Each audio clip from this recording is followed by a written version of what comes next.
Okay, thanks, Jodie. So, if you found babies been sleeping and now it's not sleeping, look at their vents. Is it starting to teeth? Have you done the vaccinations? Have you been away for a night somewhere? So very often if you change something in the baby's little routine, it'll upset their sleeping. And another thing to remember is in those early days, some of the mums say, oh, such a good baby, it's sleeping through the night. We don't want babies sleeping through the night in the first few days, okay? Remember, you're allowed 1 5 to 6 hour stretch. Otherwise, if it's sleeping too much, then we think of jaundice, okay? So in that first month, we don't want that baby sleeping long hours because it means it's not getting enough milk.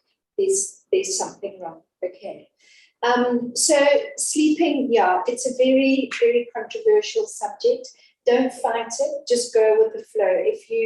If you've had an upset, baby will go out of kilter, then just start up again.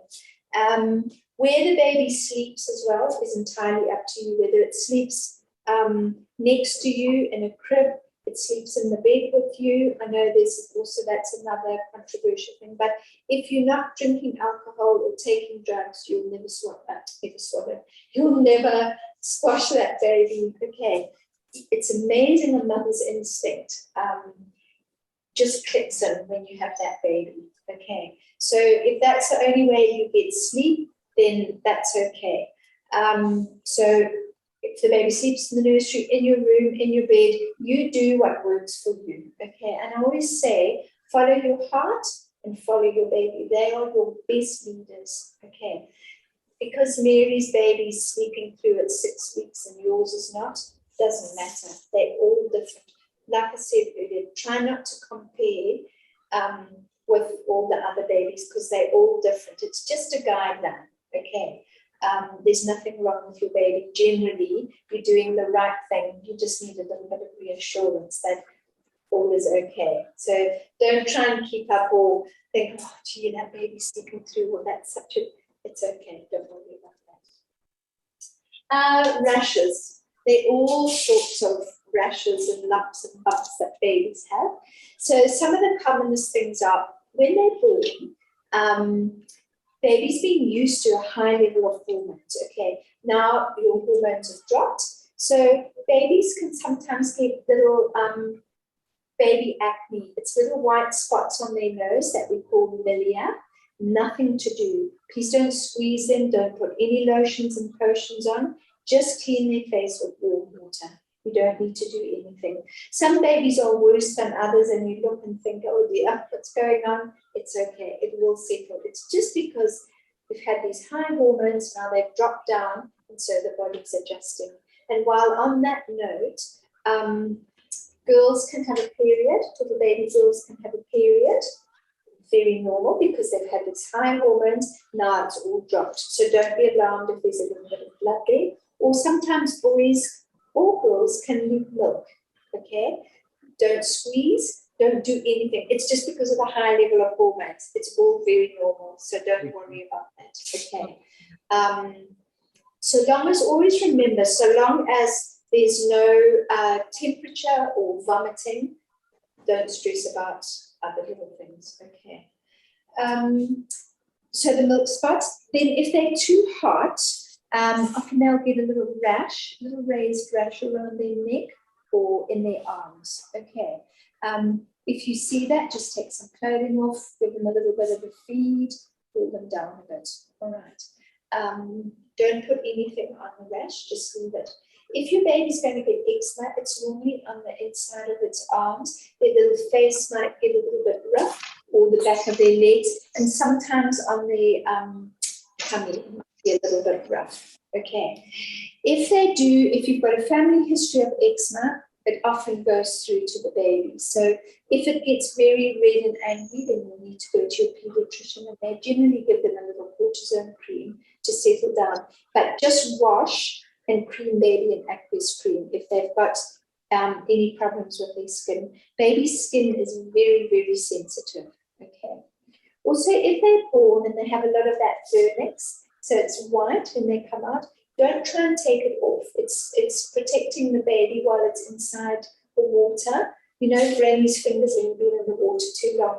So that vernix protects him. So if baby comes out with vernix on, don't try and take it off. Leave it on. It's fine because it's like lanolin. It's nice for them. Some of the other things. If you have eaten like lots of mangoes or oranges and you're breastfeeding, sometimes babies can come out with a little welt.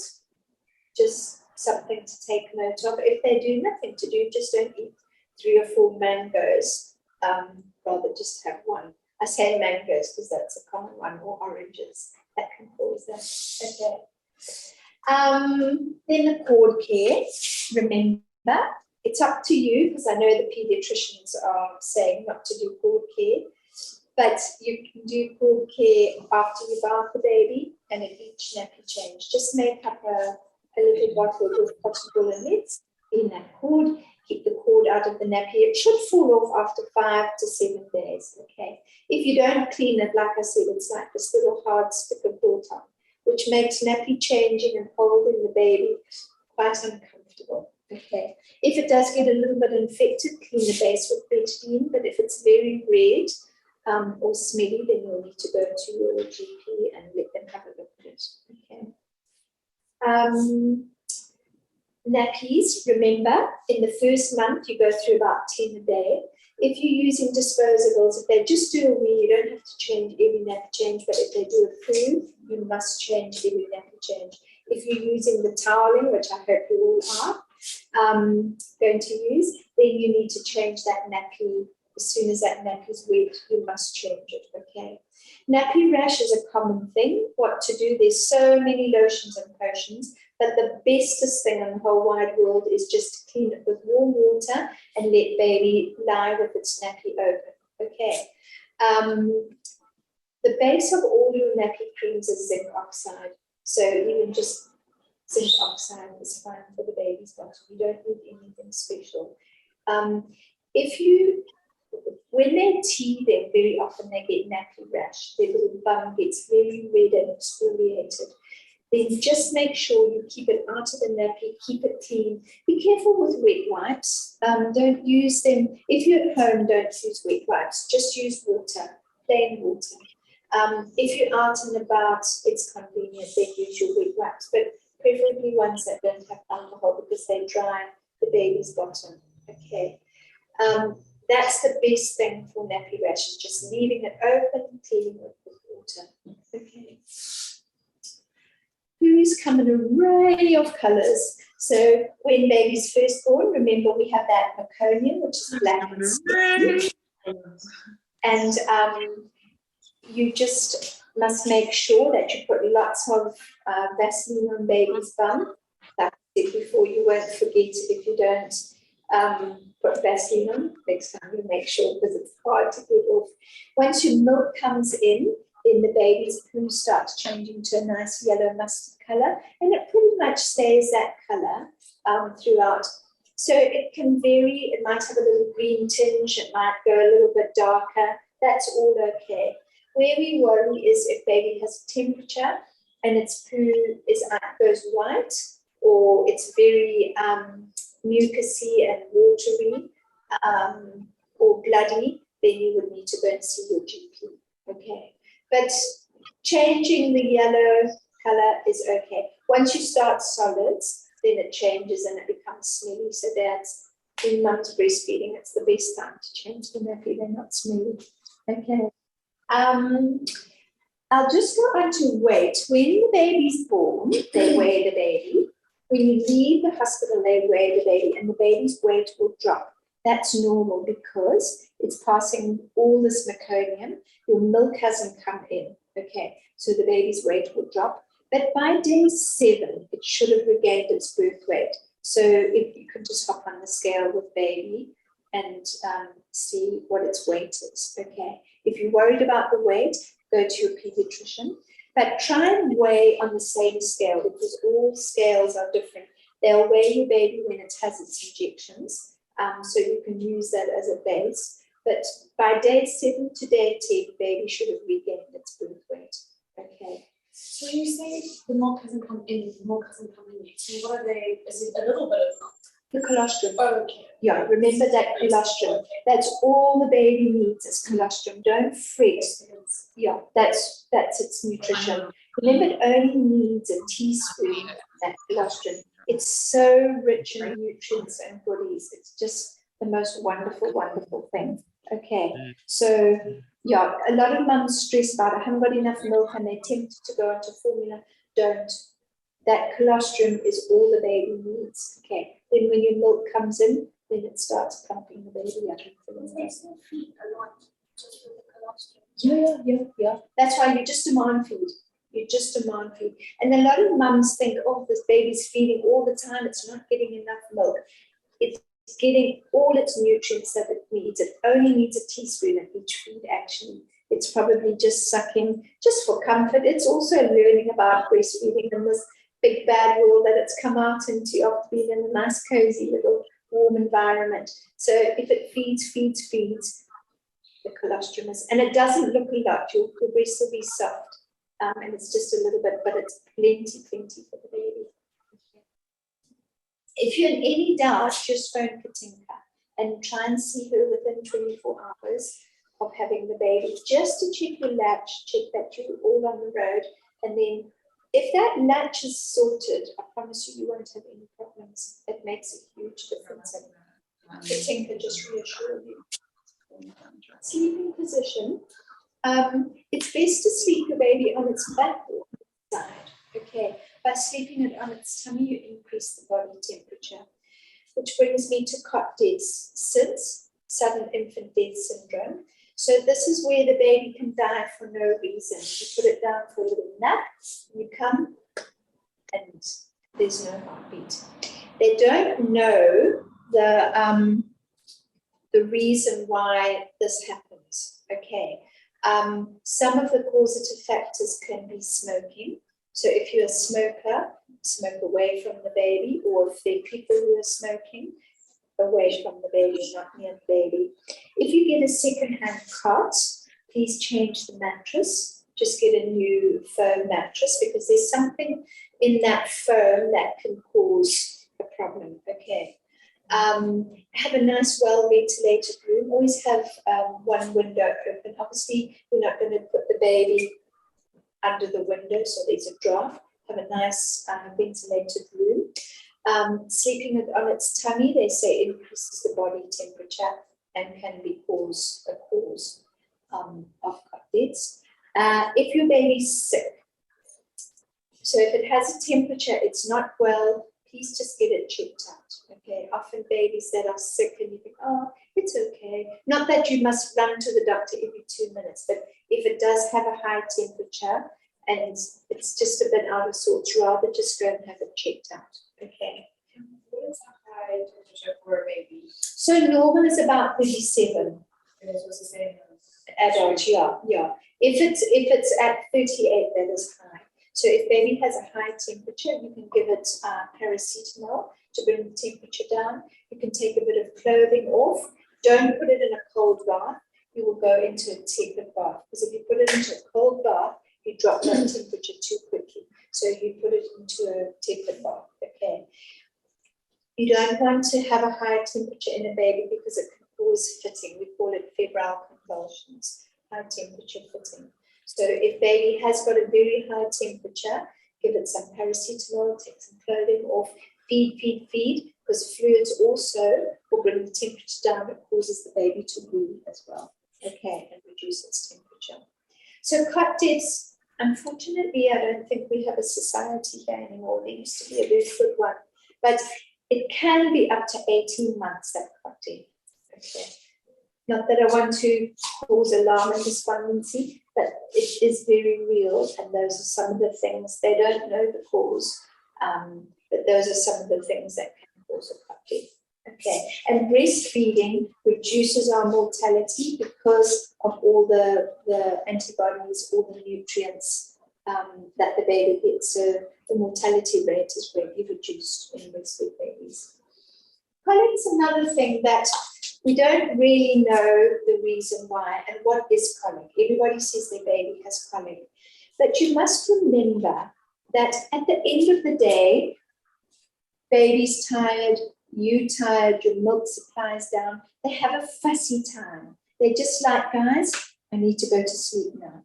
So they have a normal fussy time at the end of the day. So you bath them, feed them, read to them, and put them to bed. Okay. So leading up to that, you might find them a little bit niggly. That's okay. That's normal. The difference between that fussy end of the day and colic starts at about, it can go from 3 weeks to 12 weeks, even up to 16 weeks, where at the same time every day, and it tends to be in the evening, they just cry incessantly. So like from 5 to 7, they'll just cry. You can feed them, you can wind them, you can bath them, you can love them, you can walk them, and they just cry, cry, cry. It's jolly hard work if you have a colicky baby, okay? What to do? If you are like getting at the end of your tether because it's just crying, crying, crying, then let dad take over or let granny or somebody that you can just hand the baby to catch your breath. Keep the baby near you, keep it upright, just feed it. Be very careful of these colic remedies that the chemists make. Most of them are full of alcohol. Okay, so you're basically knocking your child out. It's not a good idea. Their livers are too little to cope with it. Even bright water has alcohol in. I think you do get non-alcoholic bright water now. Babies don't really need bright water. It's just a habit that we do, stick the dummy and stick because you had it and auntie and everyone had it. They don't actually need bright water. If your baby does have colic, then I would suggest you go and see Dr. Murai and get a homeopathic one because it's all natural stuff. There is something called the hook middle. It's an old Dutch remedy. I know Shamrock Pharmacy just down the road always used to have it, but I would go to Dr. Murai and just get a natural one. Or if you know of somebody that sells natural colic remedies, but be very careful of all these colic remedies because they have a lot of alcohol in them. Okay. So colic's not a nice thing to have, but it's at the same time every day and they just cry, cry, cry. Don't know what reason. So you just got to try all these things. Bath, feed, wind, hold them, hand them around, and it will pass. So from 3 to 12 weeks can go up to 16 weeks. Okay. Reflux is another thing that a lot of people say their baby has. Reflux is when they just keep. When you feed a baby, sometimes they posit after you feed them. Maybe they're being greedy little guts and they bring up a little milk. That's okay. But if they bring up and they cry and you can see they're uncomfortable, then you would need to go to the pediatrician to get an official diagnosis. Okay, don't, because Mary's baby's got reflux and your baby's doing something similar. It must be reflux. You must go and get a proper diagnosis from the pediatrician. And then they would give it some muti. Very often what happens is their little sphincter is not developed. And a common thing in boy babies is something called pyloric stenosis, where they'll vomit and they'll projectile vomit to that wall. It's just because the little valve is not closing. And if that is the case, they'll lose weight and they'll have to have a little operation to tighten that valve. More common in boys. So if that baby is constantly projectile vomiting, like it vomits and it hits that wall, then you need to go to the pediatrician to have it sorted. But if it's just positing a little bit, so be careful when you feed that you don't like chuck it up like this or don't give it a bath because it'll bring all of its milk up. That's different. Okay. Then jaundice. Jaundice, I'll just talk about the physiological jaundice. That's the common jaundice, not where the blood, there's mixing of the blood. So physiological jaundice is common in babies, and it's where there's a rapid breakdown of blood cells, which is common after your delivery.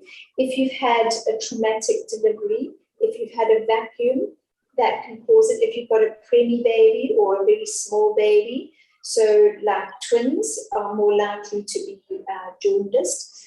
Then what do? So jaundice, their little skin will have a yellow tinge. The whites of their eyes will look yellow. Their wee and their poo will be very dark. Okay. And that's the sad thing about being kicked out of hospital so soon, because it normally starts showing on about day 3. So if you notice this in your baby and it's sleepy, you just like, you are so sleepy, and you notice its skin's got a little yellow tinge, or its wheeze quite dark, or its poo's quite dark, think of jaundice. What do I do?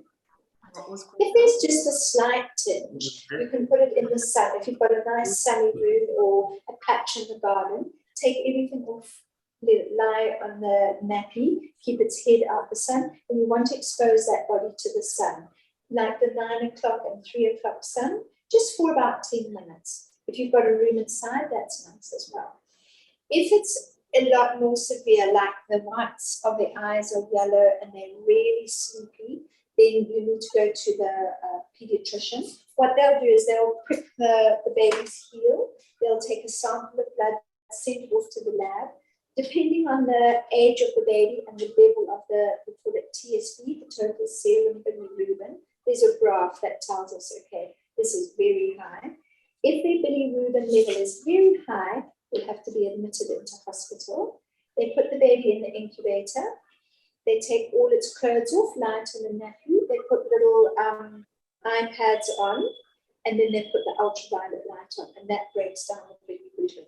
So if your baby is under the lights, then what you need to do is you need to feed that baby often. Same as if you're at home, you need to feed it every 2 hours, and you need to wake it up. If it's sleepy, you like, come jump, you need to wake up. Take some clothes off, blow in its little face, or give its little feet a pat, but you need to wake the baby up. So in the hospital, you'll just need to feed that baby regularly. So what you do when it comes to feed time, turn that light off, take the iPads off so that you've got that eye contact, pop the nappy on, and then hold the baby and feed. If it's a little bit sleepy, you've just got to wake it up or express onto a teaspoon. Breast milk is wonderful for breaking down that bilirubin. Okay, so you want to feed, and don't, like I say, oh, it's such a good baby, it's sleeping for long periods. No, not in the beginning. It mustn't sleep for long periods. 1 5 to 6 hour period it can sleep for. Otherwise, wake it up. Okay. And if you're at home, just pop it in the sun, the early morning sunlight, 3 o'clock, and expose as much its body to the sun. Okay. So much to say. Is there anything you want to ask? Zoom or here? Yeah. So, and you said the back, all the sides back. There's like so many different ring things, wedge that thing. Using those, just pop them on their back. Pop them on their back. You can use that wedge, or you can even just roll one of these. You know, a little black key, you can just roll that and put that behind their back. I know a lot of people worry about if you put it on its back, what happens if it vomits. They automatically turn. Yeah. But yeah, I mean, you can try those things. It's not the end of the world if it goes onto its tummy, you know, but preferably on its back or on its side. Yeah. I mean, aircon for the baby's room. It's not too. Oh, because you're going to where it's very hot. Just be careful. I prefer, you'll just have to suss it out. It's better not to. But if it's in the room with you, just make sure you have a window open and you've got good ventilation, and that it's not blowing like that aircon blowing onto the baby. Keep it away from it. Yeah. And yeah, that it doesn't get cold. You just have to obviously just judge it if it's with blankets or baby grows. Yeah, it's preferable not to, but if you have to, if it's so hot, then you have to. You know, but anything? Oh, another thing I forgot to. This down here with colic. So if you've had a long, difficult delivery, or you've got a big baby, sometimes when they're coming out of that birth canal, their little vertebra, the cervical vertebra, get a little bit squashed and out of kilter. So if you do have a colicky baby or a baby that's niggly, out of source, a trip to the chiropractor is a good thing. And very often you'll find one of those vertebrae are out. So then what the chiropractor will do, he's got like this little metal gun. He just puts it onto the vertebra and gets it back into line. So sometimes you might have to go for 1 or 2 sessions, but if you do have a colicky baby or a baby that's very irritable and out of sorts, you had a difficult labor or delivery, or it's a big baby, then just go for a little trip to the chiropractor, and it can make a big difference, make your life a lot better. Yeah. Because that affects the breathing as well, your cervical area. So my third born was big. He was nearly 4.5 kgs, and he was a very chesty baby. And we went to the chiropractor, and it did make a big difference then, just because he was such a big baby and coming out was a little bit, yeah. So chiropractors, yeah, do have a place. Mums, do you want to ask anything?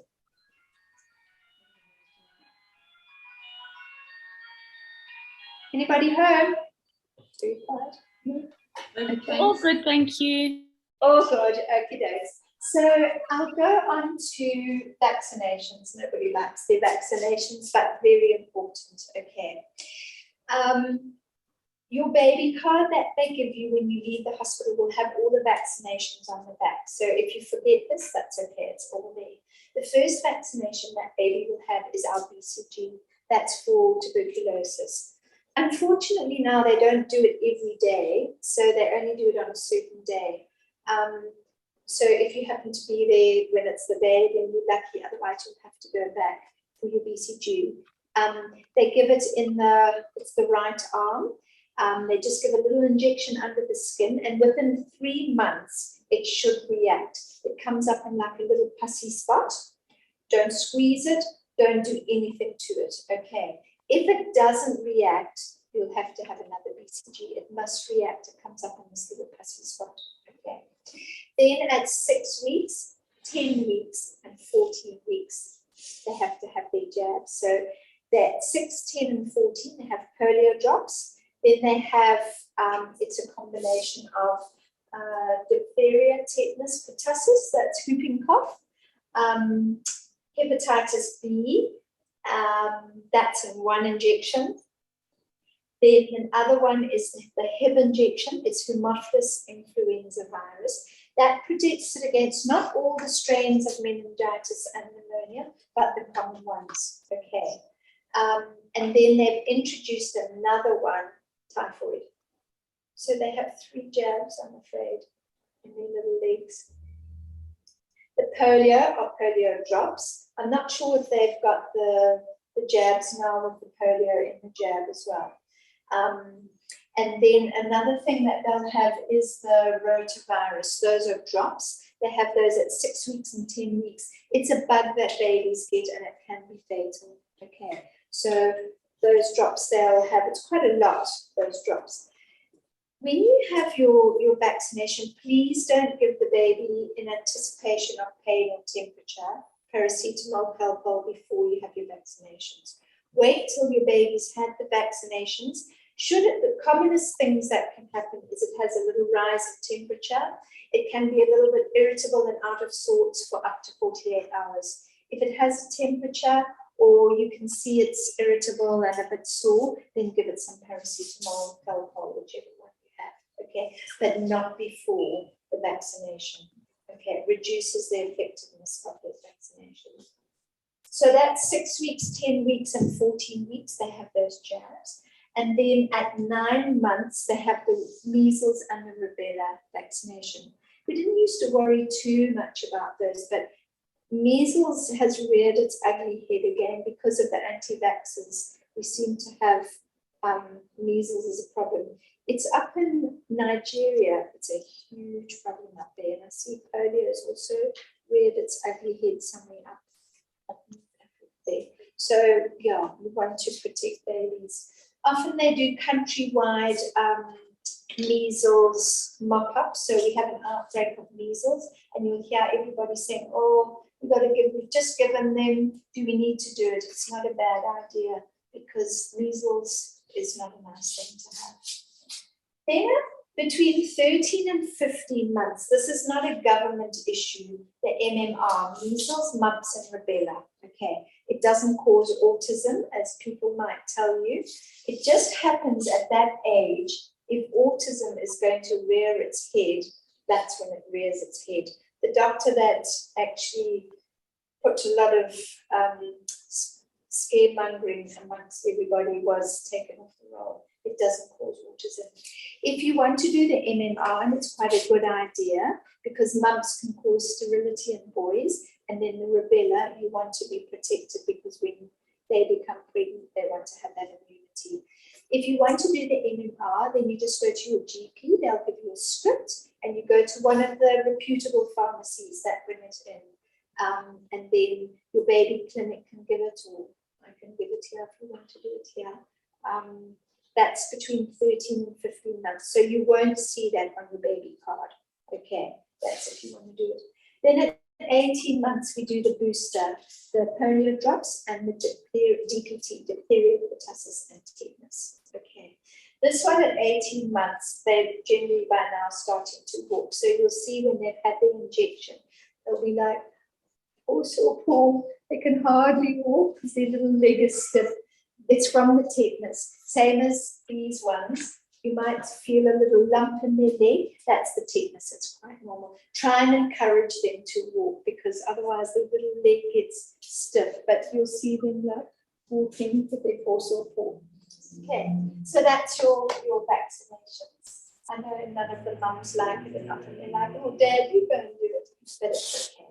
All right, just feed the baby afterwards. Keep baby near you for the first 48 hours. All right. I'll just go over circumcision. Circumcision is, there's no yes and there's no no. It's a personal decision if you want to do circumcision, okay? The pros for circumcision is we live in Africa in a hot country, so it's just for hygiene. Some of the kids are going to go to boarding school. It's just much easier for keeping it clean, okay? And generally, if the dads had it in, they like the son to do it, okay? We do it here, Dr. Karp and I do it here. There are other places that do it. Mr. Raj does it, but that's a general anesthetic. I think I did send you on the thing about circumcisions if you want to do it.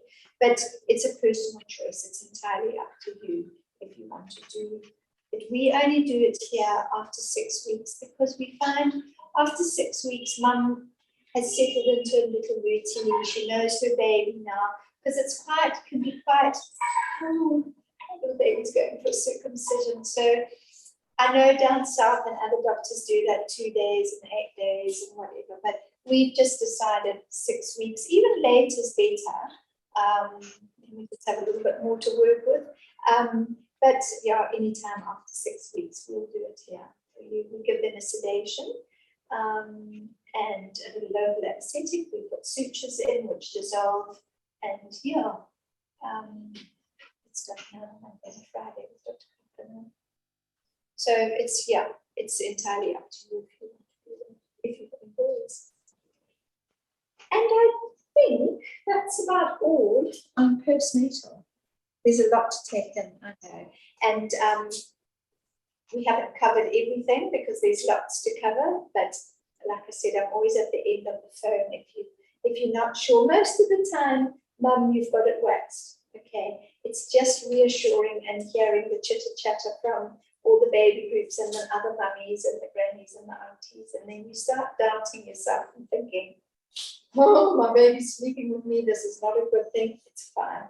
Follow your heart, follow your baby, that's your best leader. Okay. Right, I think that's all on postnatal.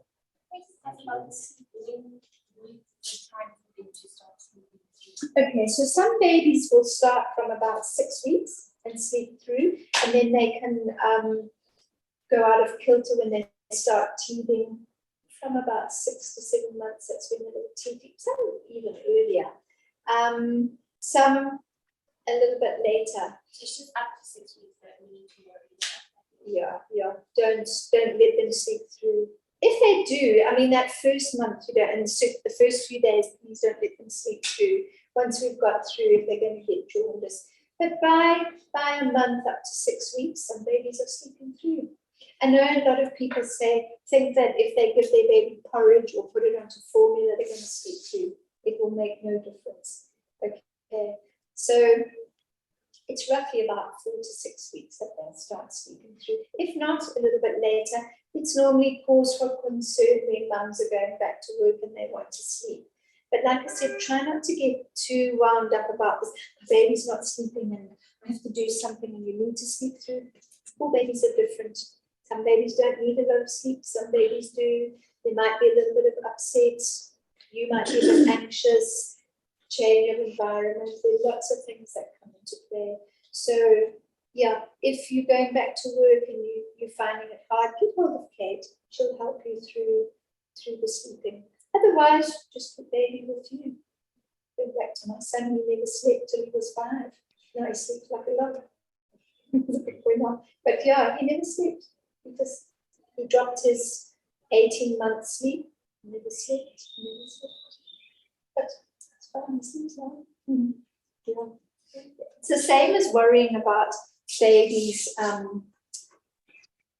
having a dummy or in nappies, whatever. You don't ever see children go to school with dummies and nappies. They all get out of it in their own time. Same as babies will never starve. They'll never starve. Once you start feeding them solids, they'll never starve themselves. They might not want to eat, but they won't starve themselves. But is there like a specific time? Like I've seen some baby, the baby's 2 years old, they still like wake the baby every 3 hours to feed.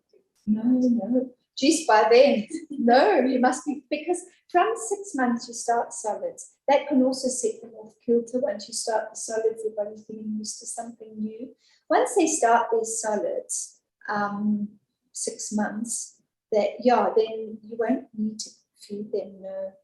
And they'll start dropping feeds once they start eating solids because they don't need so much milk. They'll probably just feed for comfort, yeah. But you don't have to, no. By 2, no, they can't do one day sleeping by then. But then they might start, by then you're putting them into their bed and they might get a little bit scaredy of the dark. And, they start becoming little people. So that might upset their sleeping pattern. But try not to give them a bottle or whatever when they're that old, because then that becomes a habit.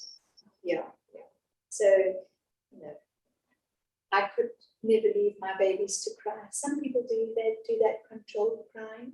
It's entirely up to you. You've just got to work out what you can cope with and what works for mum and dad. Yeah, so you're all different. So try it and see if it doesn't work, try the next thing. If not, just keep them. Like I say, you have them for 5 years and then they're all grown up and big and off to school. Yeah. Okay. Do you have any for babies piercing in their ear for girls? Is there any Age you shouldn't do or you can do? It's a bit like circumcision. Some people do as early as the babies or a few days after they do it. Some people wait for a year. Is there any limit? It's a personal thing. You don't, I think, want to do it too early because you're busy trying to learn about you and the baby. So doing it too early, it's just another thing because you'll have to clean it. It might be a little bit uncomfortable. So I wouldn't recommend too early. After whatever age, it's a personal thing. Yeah, there's no right and no wrong, but I certainly wouldn't do it too early just because you're trying to find yourself and adjust to this motherhood thing. Yeah, so not too early. Sorry, Lindsay. Yeah. It's Jodie again. We've been given less than a minute. Okay. All right. I'll love and leave you all on Zoom. Thank you, Jodie, for setting it up. And will you just send it to me? Of course.